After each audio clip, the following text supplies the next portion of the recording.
Hey boy, hey girl, are you ready to study with us?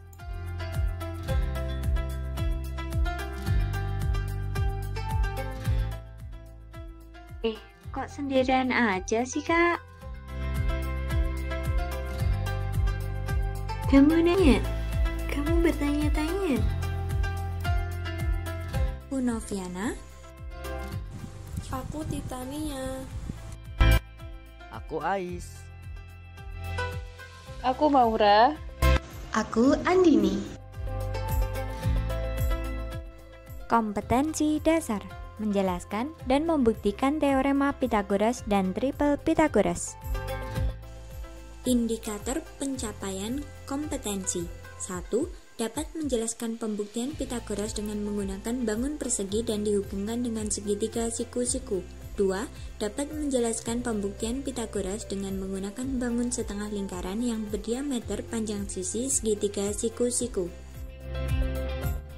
Tujuan pembelajaran. 1. Melalui pengamatan sebuah bangun segitiga siku-siku yang terbentuk dari sisi-sisi bangun persegi, siswa dapat membuktikan teorema Pythagoras dengan tepat. 2. Melalui pengamatan sebuah bangun segitiga siku-siku yang terbentuk dari diameter bangun setengah lingkaran, siswa dapat membuktikan teorema Pythagoras dengan tepat. Apakah kalian sudah siap belajar? Mari kita mulai belajar bersama.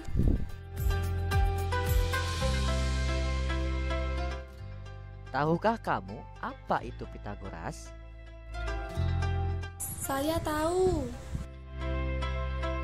Pythagoras merupakan suatu teorema yang mengatakan bahwa kuadrat panjang sisi miring atau hipotenusa suatu segitiga siku-siku, salah satunya sudutnya 90 derajat adalah sama dengan jumlah kuadrat panjang sisi-sisi lainnya, di mana sisi miring atau hipotenusa kita anggap A dan dua sisi lainnya B dan C, sehingga diperoleh rumus C kuadrat sama dengan A kuadrat ditambah B kuadrat.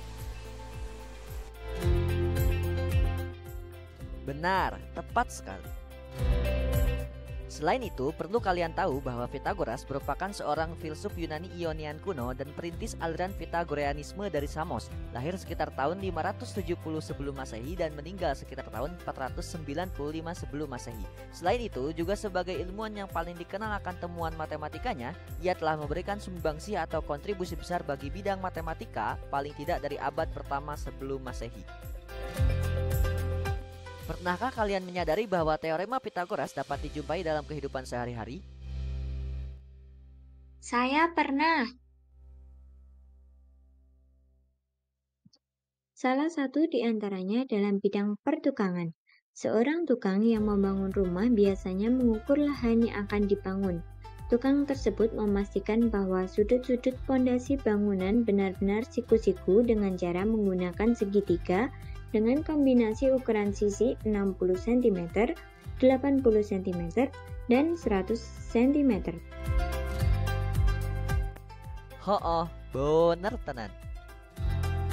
Langsung saja kita masuk ke materi hari ini. Hubungan bangun persegi dengan bangun segitiga. Amati cuplikan video berikut.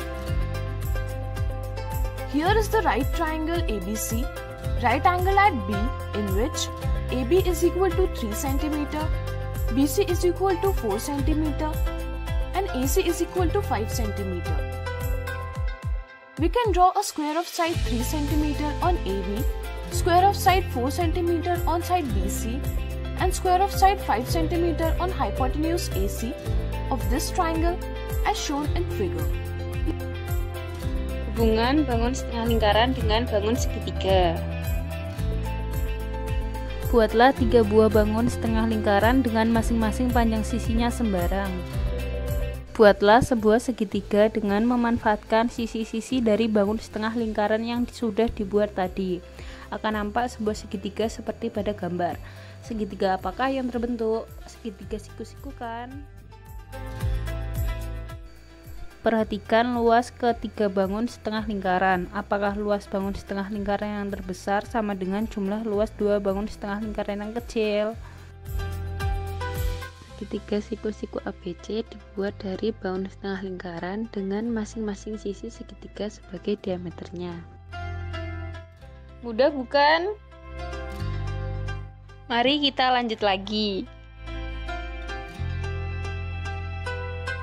Pembuktian teorema Pythagoras.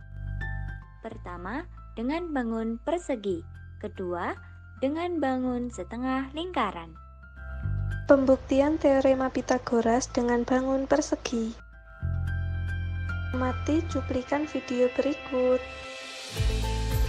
Multiplied by 3 cm, that is 9 square centimeter.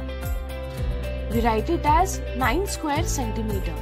Similarly, area of square with side 4 cm is 4 cm multiplied by 4 cm, that is 16 square centimeter. And area of square with side 5 cm is 5 cm multiplied by 5 cm is equal to 25 square centimeter. Here 25 square centimeter is equal to 9 square centimeter plus 16 square centimeter. That means we can arrange the area of squares of side 3 cm and 4 cm in the area of square of side 5 cm. That means the area of square of side 5 cm is equal to the sum of areas of square of side 3 cm and 4 cm. In general, for right angle triangle ABC, right angle at B, we write AC square is equal to AB square plus BC square. That is, the square of hypotenuse is equal to the sum of square of other two sides of the right angle triangle.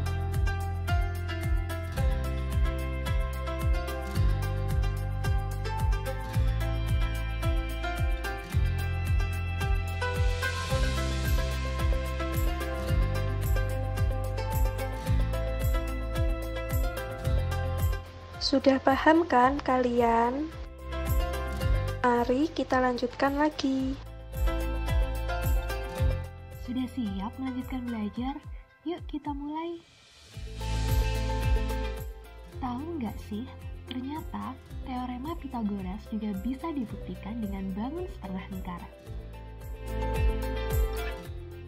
Diketahui, segitiga siku-siku dan 3 bangun setengah lingkaran XYZ dan juga 3 titik ABC, di mana luas setengah lingkaran Y yang ditambahkan dengan luas setengah lingkaran Z akan sama dengan luas setengah lingkaran X, yang mana setengah pi dikalikan setengah AC kuadrat ditambahkan setengah pi yang dikalikan dengan setengah AB kuadrat akan sama dengan setengah pi dikalikan setengah BC kuadrat dan seterusnya, sehingga menghasilkan AC kuadrat ditambahkan AB kuadrat akan sama dengan BC kuadrat. Dapat dilihat bahwa jumlah luas setengah lingkaran Y yang ditambahkan dengan Z akan sama dengan luas setengah lingkaran X, yang mana rumus Pythagoras terbukti.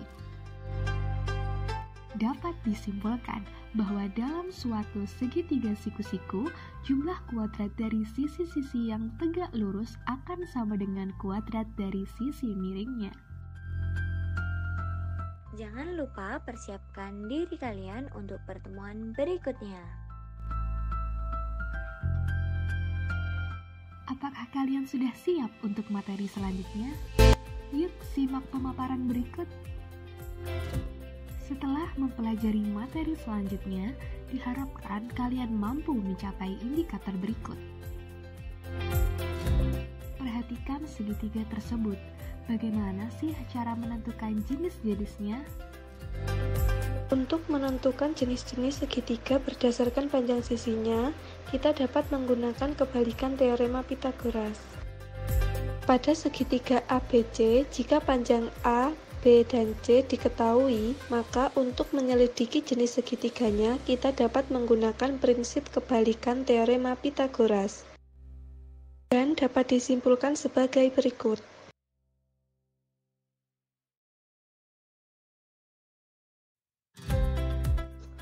Setelah memahami teorema Pythagoras beserta kegunaannya, yuk kita lanjutkan membahas triple Pythagoras. Triple Pitagoras merupakan kelompok tiga bilangan asli yang memenuhi ketentuan, yaitu kuadrat bilangan terbesar sama dengan jumlah kuadrat dua bilangan lainnya. Perhatikan kelompok tiga bilangan 3, 4, 5. Kuadrat bilangan terbesar 5 pangkat 2 sama dengan 25. Jumlah kuadrat dua bilangan lainnya 3 pangkat 2 ditambah 4 pangkat 2 sama dengan 9 tambah 16. Hasilnya sama dengan 25. Oleh karena 5 pangkat 2 sama dengan 3 pangkat 2 ditambah 4 pangkat 2, kelompok bilangan tersebut merupakan triple Pitagoras. Lalu, apakah 6, 8, 12 termasuk triple Pitagoras? Tentu saja bukan. Berikut penjelasannya. Kuadrat bilangan terbesar dari 12 kuadrat adalah 144. Jumlah kuadrat dari dua bilangan lainnya 6 kuadrat ditambah 8 kuadrat sama dengan 36 ditambah 64 dan diperoleh 100. Oleh karena itu 12 kuadrat tidak sama dengan 6 kuadrat ditambahkan 8 kuadrat. Kelompok bilangan tersebut bukan merupakan triple Pitagoras. Wah, ternyata kita telah mempelajari teorema Pitagoras mulai dari pembuktian, jenis-jenis segitiga, dan juga teorema triple Pitagoras. Bagaimana? Sudah paham kan? Untuk lebih mengetahui seberapa paham kalian, silahkan kerjakan secara berkelompok LKPD pada link berikut ini.